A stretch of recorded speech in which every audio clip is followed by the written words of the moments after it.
बिस्मिल्लाहिर्रहमानिर्रहीम।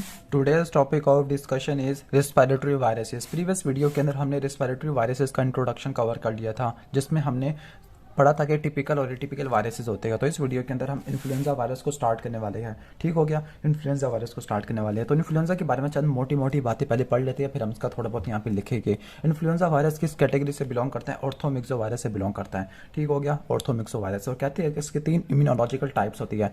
अब immunological type से सीरोलॉजिकल टाइप किस बेस पे बनती है? On the basis of their antigenic differences. और एंटीजेनिक डिफरेंसेस किस प्रोटीन की वजह से आते हैं? 2 स्ट्रक्चरल प्रोटीन की वजह से आती है।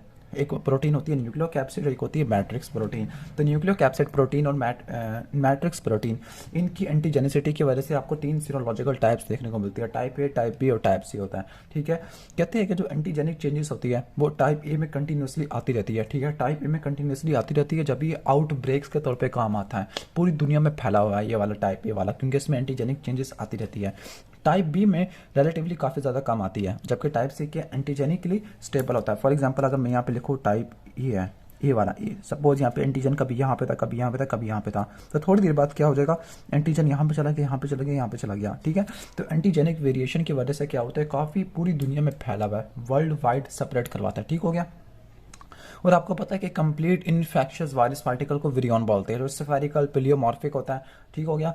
और इसकी कहते हैं कि 9 स्ट्रक्चरल प्रोटीन होते हैं, 1 नॉन स्ट्रक्चरल प्रोटीन होती है। तो बहुत हमने खाली खुली बातें अब लिखना स्टार्ट करते हैं यहाँ पर। ठीक है, तो वीडियो का टाइटल है इन्फ्लुएंजा वायरस, और आपने क्या करना, वीडियो को अभी से लाइक कर देना है। इन्फ्लुएंजा वायरस होता है। ठीक हो गया, इन्फ्लुएंजा वायरस होता है। इन्फ्लुएंजा वायरस की पहले हम डिजीज पढ़ लेते हैं। इन्फ्लुएंजा वायरस की डिजीज क्या होती है? अब इन्फ्लुएंजा वायरस की क्या क्या डिजीज होती है वो हम देख लेते हैं। इन्फ्लुएंजा वायरस क्या करवाता है? पूरी दुनिया के अंदर एपिडेमिक करवाता है, या पैंडेमिक। पैंडेमिक का मतलब है जो वर्ल्ड वाइड एपिडेमिक होती है ना, उसको क्या बोलती है? पैंडेमिक बोलती है। जिस तरह कोरोना वायरस है, पैंडेमिक के तौर पे काम आता है। ठीक है, ठीक है, कोरोना वायरस पैंडेमिक के तौर पे काम आता है। अब आपको बताया था कि हीमोफिलस इन्फ्लुएंजा, तो बैक्टीरिया का नाम है। ह्यूमन इन्फ्लुएंजा वायरस, इसके 3 सीरोलॉजिकल टाइप होती है। और किस बेस पर हमने कहा था 3 सीरोलॉजिकल टाइप्स होती है? On the basis of their antigenic difference of 2 structural protein, nuclear capsid protein और एंड द मैट्रिक्स प्रोटीन। और हमने कहा था कि जो इन्फ्लुएंजा वायरस है ऑर्थोमिक्सो वायरस से बिलोंग करता है, ऑर्थोमिक्सो वायरस से बिलोंग करता है। ठीक हो गया। ठीक है, और ये ओनली मेंबर है ऑर्थोमिक्सो वायरस का। अब ऑर्थोमिक्सो वायरस और पैरामिक्सो वायरस में क्या फर्क होता है? पैरामिक्सो वायरस के अंदर parainfluenza virus, respiratory syncytial virus थे, और कौन कौन से वायरस आते थे? ह्यूमन मेटानीमो वायरस थे। इनमें क्या डिफरेंस होता है? इनमें ये डिफरेंस होता है कि आपको बताया था कि इन्फ्लुएंजा वाले वायरसेस के अंदर जो आरएनए होता है वो सेगमेंटेड होता है, लेकिन इनके अंदर आरएनए सिंगल पीस के फॉर्म में होता है। ठीक हो गया, सिंगल पीस के फॉर्म में होता है। अब इनको मिक्सो इसलिए बोलते हैं क्योंकि ये वायरस इंटरेक्ट करती है म्यूसिन के साथ। म्यूसिन के ग्लाइकोप्रोटीन सिक्रेशन के तौर पे काम आती है, सरफेस के ऊपर पड़ी हुई होती है। ठीक हो गया। अब हम इसके डिजीज को देख लेते हैं। तो इसके ए होता है, बी होता है और सी होता है। डिजीज नहीं, इसके कह सकते हैं इसके डिफरेंट पार्टिकल्स है। 3 इसके सीरोलॉजिकल टाइप्स है। जो टाइप ए है ये पूरी दुनिया में पेंडेमिक के तौर पे काम आता है, जबकि टाइप बी क्या होता है? एपिडेमिक के तौर पर। एपिडेमिक का मतलब एक पर्टिकुलर एरिया तक रिस्ट्रिक्टेड है, लेकिन पेंडेमिक पूरी दुनिया तक फैली हुई है। तो वर्ल्ड वाइड एपिडेमिक को क्या बोलते हैं? पेंडेमिक बोलते हैं। ठीक है, तो जो पेंडेमिक है और ये आउट ब्रेक्स है, यानी आउट ब्रेक्स इन्फेक्शन करवाता है। जबकि टाइप सी वाला क्या करवाता है? टाइप सी वाला माइल्ड इन्फेक्शन करवाता है, माइल्ड इन्फेक्शन करवाता है। ठीक है, माइल्ड रेस्पिरेटरी ट्रैक का इन्फेक्शन करवाता है। ठीक हो गया। वो कहता है कि पैंडेमिक इन्फ्लुएंजा ए की वजह से क्यों होता है? क्योंकि इसके पास क्या होती है? न्यू हिमोग्लोटिनिन होती है। ठीक है, न्यू हिमोग्लोटिनिन होती है। आपको बताया था कि जो एंटीजेनिक वेरिएशन आती है, अब एंटीजेनिक वेरिएशन से ये होता है कि सपोज इस एंटीजन के खिलाफ एंटीबॉडी बनती है, लेकिन उस वायरस ने अपना जीनोम ही चेंज कर लिया, इसने अपना एंटीजन चेंज कर लिया, तो ये इसमें चला गया। अब ये एंटीबॉडी इसके खिलाफ तो काम करेगी नहीं, इसी के अगेंस्ट काम करेगी। ठीक हो गया। और इसकी वजह ये होती है कि हिमोग्लोटिनिन होता है। ठीक है, हिमोग्लोटिनिन, इसमें न्यू हिमोग्लोटिनिन आ जाता है, जिसके खिलाफ एंटीबॉडी नॉर्मली नहीं बनती होती। ठीक हो गया। अब इसकी कुछ इंपॉर्टेंट प्रॉपर्टीज को देख लेते हैं। इंपॉर्टेंट प्रॉपर्टीज को, तो प्रॉपर्टीज की हेडिंग देते हैं यहाँ पर इंपॉर्टेंट प्रॉपर्टीज, और यहाँ पे कुछ इंपॉर्टेंट प्रॉपर्टीज लिखना शुरू करते हैं। पहली बात है ऑर्थोमिक्सो वायरस है, तो इसके अंदर क्या होगा? सेगमेंटेड होगा, लेकिन जो आरएनए होता है वो सिंगल आरएनए का पीस होता है। ठीक है, लेकिन वो सेगमेंटेड होता है। ठीक है, सिंगल स्ट्रैंडेड आरएनए होता है, सिंगल स्ट्रैंडेड। और इसके बाद हमने कहा था कि इनमें क्या होगा? इनमें हेलिकल होगा। न्यूक्लियोकैप्सिड किस वैरायटी का होगा? हेलिकल न्यूक्लियोकैप्सिड होगा। लास्ट वाले में इकोसाहेड्रल था। ठीक हो गया, हेलिकल न्यूक्लियोकैप्सिड होगा। और इनके बाहर एनवेलप मौजूद होगी। ठीक ठीक है, एनवेलप मौजूद होगी। अगर आपको ये वाला स्केच याद है तो इस तरह से आप इसकी प्रॉपर्टीज आसानी से लिख सकते हो। इसके पास आरएनए पॉलीमरेज भी होता है। हमने कहा था कि आरएनए पॉलीमरेज किस में था, जिसमें आरएनए था नेगेटिव स्ट्रैंड वाला, तो इसमें आरएनए डिपेंडेंट आरएनए पॉलीमरेज होता है। डीएनए डिपेंडेंट क्यों नहीं बोला, बल्कि आरएनए डिपेंडेंट, क्योंकि आरएनए से आरएनए बनाएगा तो आरएनए डिपेंडेंट आरएनए पॉलीमरेज मौजूद होता है। ठीक है, जो क्या ट्रांसक्राइब करता है, नेगेटिव पोलैरिटी जीनोम को ट्रांसक्राइब करता है। ठीक है, नेगेटिव पोलैरिटी का क्या मतलब है, कॉम्प्लीमेंट्री बेस सीक्वेंस होती है। ठीक है, अब कहते हैं कि जो इन्वेलप होता है, कहते हैं इसके इन्वेलप के ऊपर दो और प्रोटीन्स होती है। मिसाल के तौर पर अगर हम वायरस को थोड़ा बहुत ड्रा करना चाहे तो ये वायरस है, इसका इन्वेलप है, इन्वेलप के ऊपर दो स्पाइक्स वाली प्रोटीन लगी हुई होगी आपको। दो, एक प्रोटीन का नाम है हिमैग्लूटिनिन और दूसरे का प्रोटीन का नाम है न्यूरामिनिडेज। ठीक है, ठीक है, दो तरह की प्रोटीन्स होती है, एक होती है हिमैग्लूटिनिन और दूसरी क्या होती है, न्यूरामिनिडेज होती है। ठीक है, अब ये जो प्रोटीन्स होती है यही एंटीजेनिक वेरिएशन का रीजन बन जाती है। मिसाल के तौर पर आपको बताया था कि दो प्रोटीन होती है, एक होती है हिमैग्लूटिनिन, हम हिमैग्लूटिनिन लिख लेते हैं और न्यूरामिनिडेज लिख लेते हैं। अब हिमैग्लूटिनिन की मजीद कितनी टाइप्स होती है, 16 एंटीजेनिकली डिस्टिंक्ट टाइप होती है, 16 सीरोलॉजिकल टाइप होती है, और इसकी NA की 9 सीरोलॉजिकल टाइप होती है। इसको याद करने का तरीका क्या है, N से 9, ठीक है, और इसकी 16 सीरोलॉजिकल टाइप्स होती है। ठीक है, ओके, अब इनके फंक्शन को देख लेते हैं। हिमैग्लूटिनिन का फंक्शन क्या होता है और इसका फंक्शन क्या होता है। ठीक हो गया, अब हिमैग्लूटिनिन इसको नाम किस बात से दिया गया कि जब लेबोरेटरी के अंदर देखती है कि जो हिमैग्लूटिनेशन वाला होता है, हिमैग्लूटिनिन प्रोटीन होती है, हिमैग्लूटिनिन क्या करती है, आरबीसी को एग्लूटिनेट कर देती है, जिसकी वजह से आप एक टेस्ट करते हो जिसका नाम है हिमैग्लूटिनेशन इनहिबिशन टेस्ट होता है। ठीक हो गया, हिमैग्लूटिनेशन इनहिबिशन टेस्ट, इसी के बेस पर आप लेबोरेटरी के अंदर करते हो। इसके अलावा कोई न्यूट्रलाइजिंग एंटीबॉडी भी होती है, वो इसी को टारगेट करती होती है, न्यूट्रलाइजिंग एंटीबॉडी, जिसकी वजह से इसको हिमैग्लूटिनिन बोलते हैं। हिमैग्लूटिनिन का फंक्शन क्या होता है वायरस के अंदर, तो इसका मेन फंक्शन क्या होता है कि हमारे सेल के सरफेस के ऊपर कुछ रिसेप्टर्स बने होते हैं जिनको बोलते हैं न्यूरामिनिक एसिड। तो इसका फंक्शन क्या होता है, न्यूरामिनिक एसिड के साथ बाइंड करना, और ये न्यूरामिनिडेज तोड़ने वाला। ठीक हो गया, तोड़ने वाला। ठीक है, तो ये क्या करता है, इन्फेक्शन को इनिशिएट करता होता है, इन्फेक्शन को इनिशिएट करता होता है। ठीक हो गया, जबकि न्यूरामिनिडेज का फंक्शन क्या होता है, न्यूरामिनिडेज का फंक्शन क्या है कि न्यूरामिनिक एसिड को क्या करना, क्लीव करना। इसने क्लीव नहीं किया था, इसने बाइंड किया था, लेकिन ये क्या करेगा, क्लीव कर लेगा, जिसकी वजह से जो वायरस की जो प्रोजेनी है वो इन्फेक्टेड सेल से निकल जाएगी। ठीक है, इन्फेक्टेड सेल से वो निकल जाएगी। फॉर एग्जाम्पल सबसे लास्ट स्टेप होता है ना, मिसाल के तौर पर बड़ा सेल है, वायरस ने बाहर निकलना है।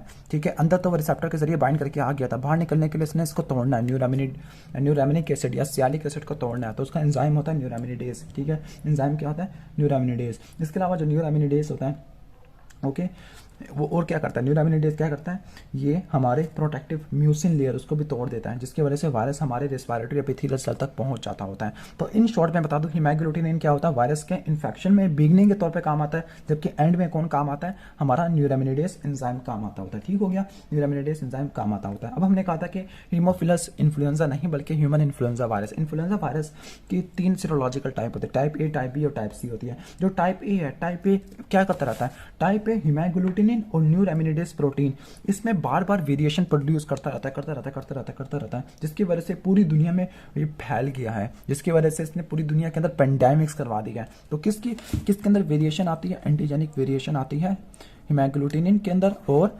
न्यूरामिनिडेज के अंदर। ठीक हो गया, जिसकी वजह से पेंडेमिक कॉज करता है। अब एंटीजेनिक चेंजेस के दो मैकेनिज्म होते हैं, तो यहाँ पर मैं लिख देता हूँ एंटीजेनिक चेंजेस।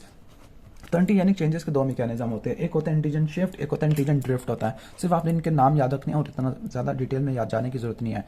तो दो मैकेनिज्म होती है जो इनके एंटीजन को चेंज करते रहते हैं। एंटीजन कौन कौन से होते हैं, एंटीजन किसके ऊपर पड़े हुए होते हैं, हिमैग्लूटिनिन के ऊपर और न्यूरामिनिडेज एंजाइम के ऊपर। तो एंटीजन शिफ्ट होता है और दूसरा एंटीजन ड्रिफ्ट होता है। ठीक है, एंटीजन शिफ्ट होता है, एंटीजन ड्रिफ्ट होता है। अब एंटीजन शिफ्ट का मतलब क्या है, आपको पता है कि प्रोटीन कहाँ से बननी है, जीनोम से बननी है, आरएनए से बननी है।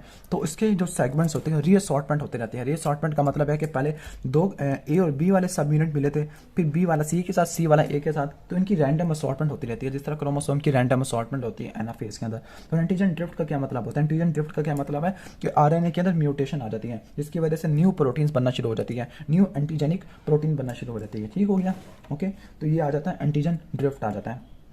ओके, अब इसके अलावा हीमोफिलस इन्फ्लुएंजा के पास दो मैट्रिक्स प्रोटीन्स भी होती है, दो मैट्रिक्स प्रोटीन्स भी होती है। ठीक हो गया, अब मैट्रिक्स प्रोटीन कौन कौन सी होती है, इसमें एक होती है M1, एक होती है M2। तो हम इसको यहाँ पर लिख लेते हैं मैट्रिक्स प्रोटीन्स, एक होती है M1 और दूसरी होती है M2।